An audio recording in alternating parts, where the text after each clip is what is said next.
Hey, my name is Gershom. We're in this series called In His Image because we're made in God's image. And God is a God of peace. And who doesn't want more peace in their life? That sounds amazing, right? But that's easier said than done. I think this is something we all have thought about before. I don't have peace right now, but maybe I'll have it next week, next year, and the next phase of my life, then I'll have peace. Middle schoolers, have you thought this before?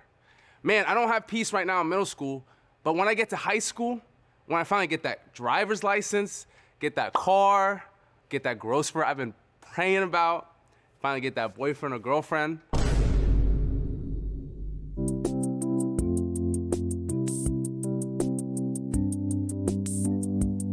then I'll have peace. But then you'll go to high school and you'll still feel stress. And then you'll think, you know what?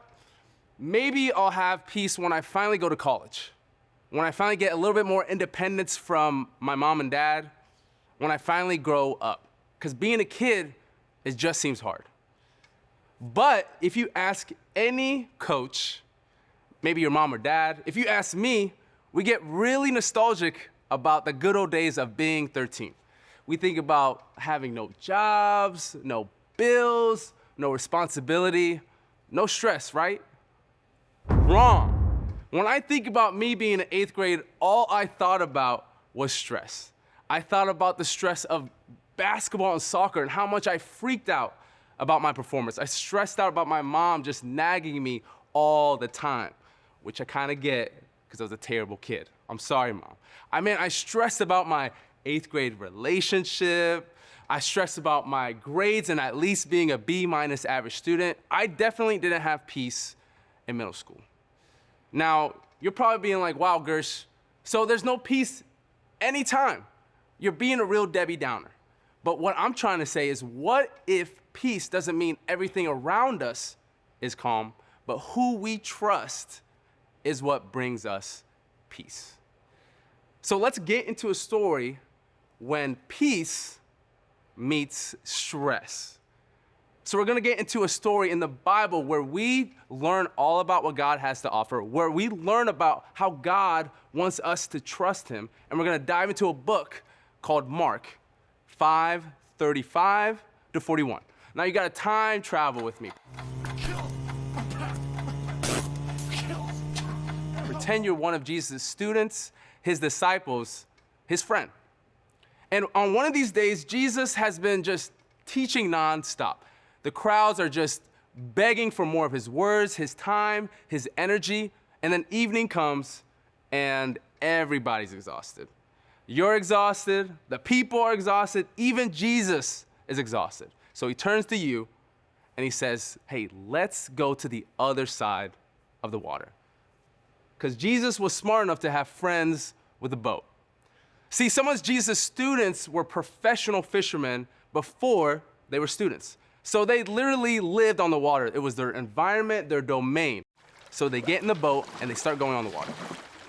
But then the sky starts to get dark, the wind starts picking up, the boat starts shifting a bit, and waves start getting louder.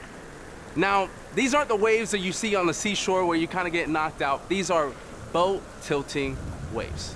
And these guys, they've been on the water their whole life, but they start stressing. They start panicking. They start getting more and more drenched. The boat starts filling up more and more with water. And where's Jesus? Is he panicking? Is he stressed? They go to look for him, and what's he up to? He's on a cushion, completely knocked out cold. Now, who here has a friend that no matter the situation, they're knocked out, passed out asleep? Could it be me? Now imagine that's you. You literally feel like the boat is gonna flip over and you're gonna dive into the water. And then you see Jesus asleep. What are those students thinking? Probably what you'd be thinking, probably what I've thought before. Jesus, do you even care about what's happening to me? Jesus wakes up, no panic, no stress. He simply looks up at the sky, at the storm, and says, "Peace, be still." The sky lightens up, the waves chill out, the wind stops. Total calmness. The storm's over, but the situation's not. Jesus turns to his students and says, "Why are you afraid? Do you still not have faith?" See, the issue isn't the storm that's happening. It's about the trust or lack of trust that the students had, because Jesus is right there in the storm and in the boat with them. But they thought the storm was bigger than Jesus. So the question I have for you today is, where do you put your trust? Because peace reveals it.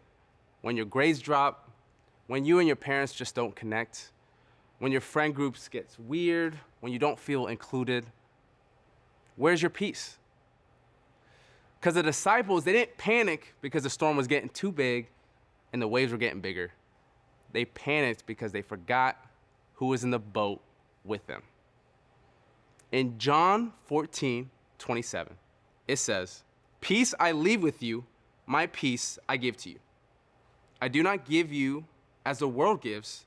Don't let your heart be troubled or afraid." See, peace, it's not about pretending the storm is not real or not big. It's understanding that peace is putting your trust in that Jesus is still bigger than the storm. So when you go back to life and when you think about the stress just coming in the hallway, in the classroom, at home, on your team, in your friend group, when you imagine the storm just brewing around you more and more, instead of trying to fix it, instead of panicking, I want you to do one thing first.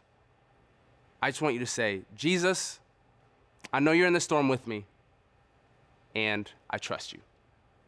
Because peace, it doesn't mean the storm isn't real. It means Jesus is still in it with you.